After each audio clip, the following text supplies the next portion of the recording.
Dumarami ang gumagamit ng e-cigarette at vape bilang alternatibo sa sigarilyo. Pero ayon sa ilang eksperto, kahit ang mga gumagamit nito ay at risk pa rin sa pagkakaroon ng sakit sa baga, gaya ng lung cancer. Paano nga ba mapapanatiling healthy ang ating baga? Makakasama natin sa ating serbisyo ngayon si Philippine College of Chest Physicians, Dr. Hubert Jubert Benedicto.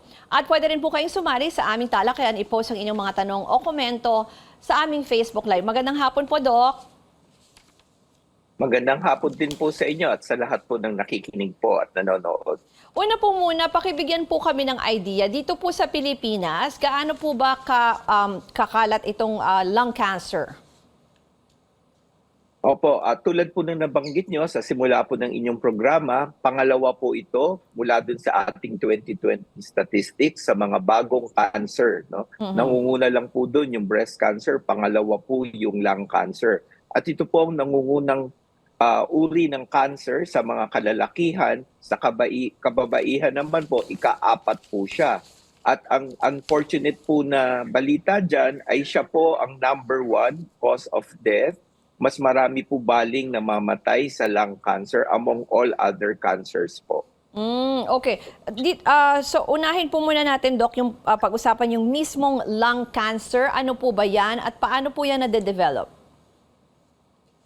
Magandang katanungan po. So karamihan po, pag sinasabi po nating lung cancer, nangangahulugan po yan na isang bukol. Hindi po namin sinasabi na lahat po ng bukol sa baga ay cancer, ano? Pero yan po talaga ang connotation na pag sinabing cancer, isang uri po yan ng bukol o tumor sa baga. At yan po ay madalas na nade-develop or nagiging resulta po ng ibang risk factors tulad po na nabanggit ninyo yung paninigarilyo. So yan po ang #1 risk factor. Kasama na rin po recently yung vaping or yung kahit po yung e-cigarette na sinasabi po nila. Yan po ay isa sa mga risk factors. Isama na rin po natin yung ibang environmental factors tulad po ng exposure sa asbestos or radon.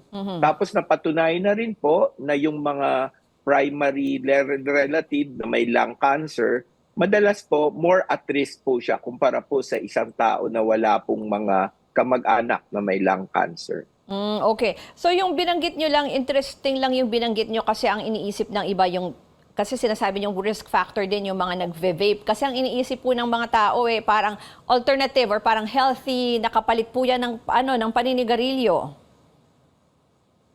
Opo, tama po kayo doon. Nung una po, yun po ang madalas pong aksyon na ginagawa ng iba na yun daw po ay magandang panghinto sa sigarilyo. So the more po na may nalalaman po tayo tungkol po sa mga chemical na nandun po sa vape at may marami na pong long-term studies, mas na-establish po na yung vaping is a risk factor for cancer dahil po sa chemicals na kinocontain niya. At hindi lang po yun, kundi po yung vaping po mismo, hindi rin po naman napatunayan yan na magandang alternatibo sa paninigarilyo, lalo na po dun sa mga gustong huminto. Okay. Yung ito pong #1 na cause na itong cancer sa baga ay yung paninigarilyo. Pag ganyan po, usually yung ilang years ka na naninigarilyo or gaano karami yung niyoyosi mo?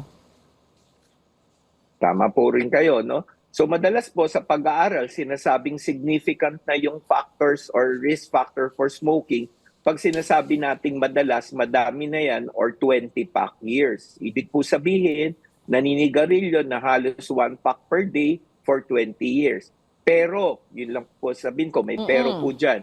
Yung risk factor po kasi ng individual varies. So meron po talagang iba na mas at risk ka, kung baga mas madali ka pong tamaan ng cancer, konting paninigarilyo lang po, kahit hindi mo ma-reach yung 20 pack years nating tinatawag, at risk ka na kaagad for cancer. Yung iba naman po, medyo po yung matitibay, yun po siguro nababalita po ng ibang matatanda, na kahit na po gano'n po sila kadalas mag-sigarilyo or gano'n po kadami, not necessary silang nagkaka-cancer.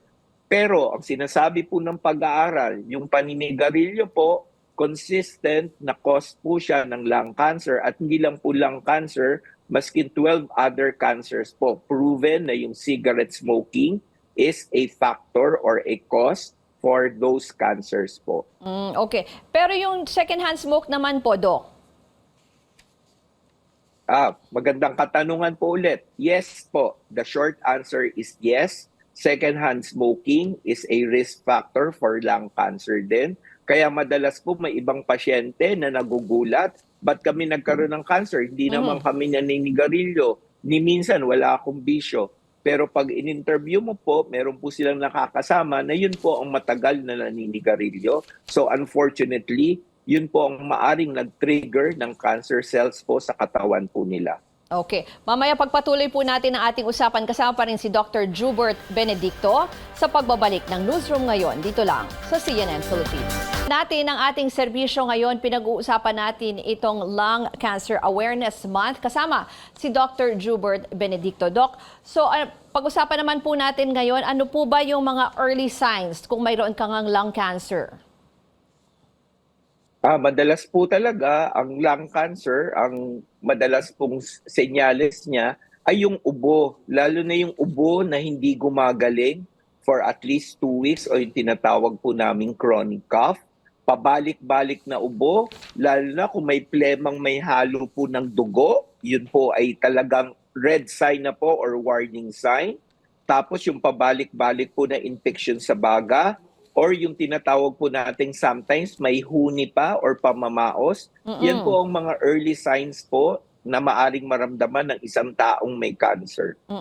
And then ano pong dapat gawin? Paano po ba ang screening niyaan?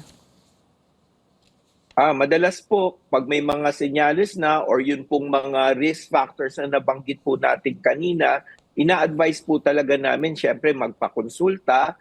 Tapos madalas po, matapos silang ma-examine po ng doktor, ma-auscultate, ma-examine po mabuti yung baga, nagre-request po kami ng tinatawag nating imaging studies. So katulad po ng x-ray. So minsan po, sa x-ray pa lang nakikita na may bukol po doon. Madalas ang subsequent test po na nire-request po namin, yung chest CT scan na tinatawag. Kundi po mas pino po yung cut po kasi nun sa baga, maa-assess po namin kung may bukol nga, saang parte, at kung anong possible stage na po ng cancer. Ito pong early imaging studies na to tulad ng x-ray tsaka possible CT scan, malaking bagay po talaga yon, lalo na kung ikaw ay may risk factors for lung cancer. Yung paraan naman po ng paggamot or treatment, paano po yung ginagawa dyan? Ma'am Ruth, bali ang nangyayari po, depende po talaga yung treatment or paggagamot na matatanggap ng pasyente. Depende po sa stage ng cancer. So okay. yung early stages po, ibig po sabihin, bukol pa lang yun nandun, wala namang kasamang kulane, hindi pa kalat yung cancer. Madalas po surgery or pag-opera po, tanggalin na natin yung bukol para po mawala na yung problema. Yun po ang aming sinasuggest. Sa mga advanced stages, lalo na po kung may kalat na po sa ibang parte ng katawan, tulad sa atay po or tulad sa buto, madalas po chemotherapy na po ang ginagamit doon or yung may pinapadaang gamot, either sa swero or yung tabletang iniinom. At sometimes po, sinasamahan rin po siya ng radiation treatment or radiation therapy para po makontrol locally po yung pagkalat ng bukol. Doc, meron pong tanong dito sa aming Facebook Live. Sabi ni Alvin De Torres, nakakakos daw po ba ng heart attack ang lung cancer? Hindi naman po. Madalas lang po kasi dahil similar po yung risk factors niya tulad ng smoking, yung mga pasyente po or mga taong may lung cancer, kahit papano meron na po silang sakit na rin sa puso or yung tinatawag nating coronary artery disease, yun po yung sanhi kung ba't po sila inaatake, not necessarily the lung cancer po. Yung gusto ko rin balikan kanina yung binanggit niyo, Doc, na parang mas common ata ito sa mga kalalakihan po. Opo. Bali po ang madalas pong dahilan dyan, well, mas marami po talagang lalaki ang naninigarilyo kumpara po sa babae. Pangalawa po siguro nakikita natin, mas mobile po yung population po ng lalaki. So kung sakasakali po, mas na-expose po sila sa mga risk factors tulad ng chemical or yung pong ibang smoke, And that can cause po yung additive effect na tinatawag that will make them more at risk for cancer po. Okay, huli na lang siguro, Doc. Ano po ang may papayo nyo para makaiwas sa lung cancer or para mapanatiling healthy ang ating lungs? Ay, nako, talaga pong ang parang pinupush namin dyan parate is healthy lifestyle. Ibig sabihin, wag na po manigarilyo. Kung kayo ay naninigarilyo or nagvi-vape, itigil na po ito, healthy lifestyle.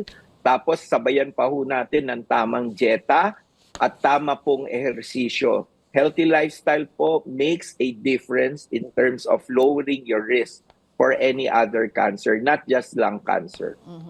And your contact number, Doc, at saka baka meron pong activities ang Philippine College of Chest Physicians for Lung Cancer Awareness Month.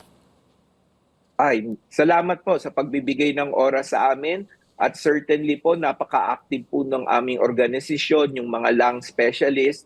So sa Philippine College of Chest Physicians, you can visit po yung website namin, Philippine College of Chest Physicians or PCCP.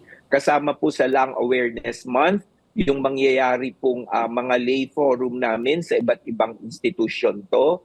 Meron din po baling Denim Friday na tinatawag. Ibig po sabihin, tuwing Friday, nagwe-wear po ng maong yung mga doktor.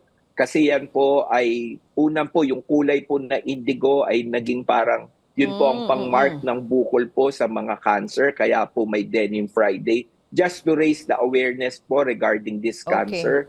Tapos wag din po kakalimutan, available po ang early lung cancer screening. So available po yun in centers like Lung Center of the Philippines.